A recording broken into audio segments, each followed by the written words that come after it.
ஒரு சிலர்லாம் இருக்கிறாங்க, சத்தம் மட்டும்தான் இருக்கும், ஆனா செயல்ல எதுவுமே இருக்காது. இன்னும் சிலர் இருக்கிறாங்க, பாக்குறதுக்கே ரொம்ப அமைதியா இருப்பாங்க, ஆனா அவங்க எடுக்கிற எல்லா காரியத்திலுமே ஜெயிச்சுட்டு போய்கிட்டே இருப்பாங்க. இதுல அப்படி என்னதான் ரகசியம் இருக்கு அப்படின்னு நம்மளுடைய தென்கட்சிக்கோ சுவாமிநாதன் ஐயா அவர்கள் அழகான கதை மூலியமா விளக்கி இருக்காரு. அந்த தகவலை தான் நான் இப்ப உங்க கூட பகிர்ந்து கொள்ள போறேன். ஒரு ஊர்ல ஒரு ராஜா இருந்தாரு. அந்த ஊர்ல அடிக்கடி சேவல் சண்டை நடக்கிறது வழக்கமா இருந்துச்சு. ஊர்லயே நடக்கும்போது ராஜாவும் அமைதியாவா இருப்பாரு. அவரும் அரண்மனையில இதுக்குன்னு ஒரு ஆளை வேலைக்கு வச்சு ஒரு சேவலை வளர்த்துக்கிட்டு இருந்தாரு. கொஞ்ச நாள் ஆச்சு. மன்னர் அந்த ஆளை கூப்பிட்டாரு. என்னப்பா, நம்மளோட சேவல் தயாராயிருச்சா, சண்டைக்கு விடலாமா அப்படின்னு விசாரிச்சாரு. இல்ல மன்னா, இன்னும் அது தயாராகல, அது இன்னும் வளரவே இல்ல, சண்டை போடுறதுக்கான தகுதி இன்னும் அதுக்கு வரவே இல்ல அப்படின்னு சொல்றான். எதனாலப்பா அப்படி சொல்ற அப்படின்னு மன்னரும் கேட்டாரு. மன்னா, இந்த சேவலுக்கு கோபம் ரொம்ப கடுமையா இருக்கு மன்னா, அதனாலதான் இதுக்கு அந்த தகுதி இன்னும் வரலன்னு நான் சொல்றேன் அப்படின்னு அந்த ஆளு சொல்லவும் மன்னரும் சரி அப்படின்னு விட்டுட்டாரு. மறுபடியும் கொஞ்ச நாள் ஆச்சு. இப்ப எப்படி நிலைமை, சேவல் தயாரா இருக்கா அப்படின்னு கேக்குறாரு அந்த ஆள் கிட்ட நம்மளுடைய மன்னர். இன்னும் இல்ல ராஜா, மத்த சேவல் எங்கேயாவது கூவுற சத்தம் கேட்டா போதுமே, உடனே இது பரபரப்பாயிருது. பக்கத்துல ஒரு சேவலோட நிழல பார்த்தா கூட இது ரொம்ப பரபரப்பாயிருது அப்படின்னு அந்த ஆள் பதில் சொல்றான். சரி, இன்னும் கொஞ்ச நாள் ஆகட்டும் அப்படின்னு மன்னரும் விடுறாரு. கொஞ்ச நாள் ஆச்சு. இப்ப மறுபடியும் விசாரிக்கிறாரு.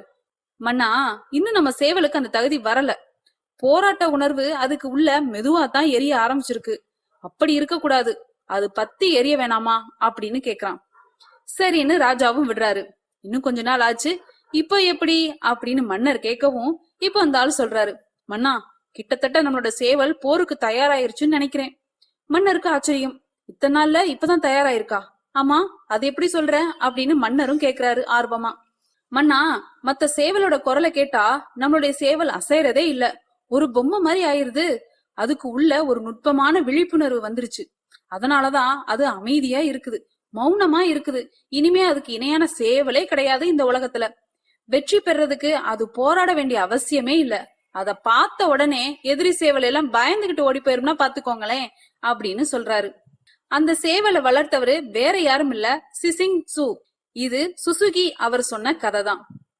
ஞானிகள் என்ன சொல்றாங்கன்னா, அந்த சேவலுடைய ரகசியத்தை நம்மளும் கத்துக்கொள்ளணும், நம்மளும் அந்த சேவல் போலவே ஆகிரணும், சண்டை போடாமலேயே வெற்றிகள் பெறுற நுட்பத்தை புரிந்து கொள்ளணும் அப்படின்னு உபதேசம் செய்யறாங்க. இப்படிதான் ஒரு தடவை ஒரு குரு கிட்ட ஒருத்தர் போறாரு. குருவே, எனக்கு சண்டை போட கத்து கொடுங்க அப்படின்னு பணிவா கேக்குறாரு. அதுக்கு என்ன செய்யணும் அப்படின்னு அந்த குருவும் கேக்குறாரு. என்ன உங்க மாணவனா சேர்த்துக்கோங்க குரு அப்படின்னு சொல்லி கேக்குறாரு.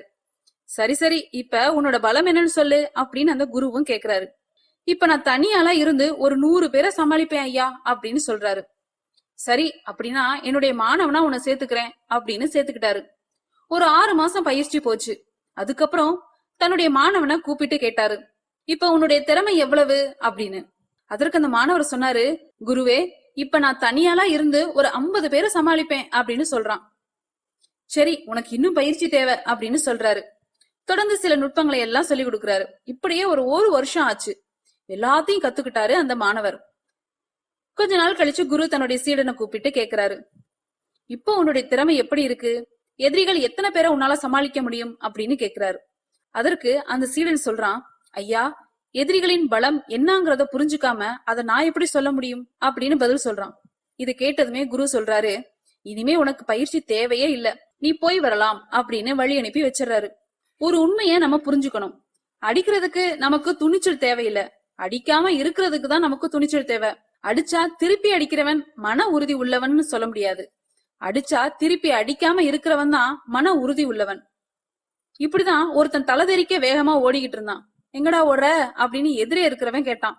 ஒரு சண்டையை நிறுத்ததான் இப்படி ஓடுறேன் அப்படின்னு பதில் சொன்னான். யாருக்கும் சண்டை அப்படின்னு இவன் கேட்டதுக்கு, எனக்கும் இன்னொரு ஆளுக்கும் தான் அப்படின்னு சொல்லிட்டு தலைதெறிக்க ஓடுனான். நிறைகுடம் தழும்பாது அப்படின்ற இந்த கருத்தை தான் நம்மளுடைய ஐயா அவர்கள் இவ்வளவு அழகான கதைகள் மூலியமாக விளக்கி இருக்காரு.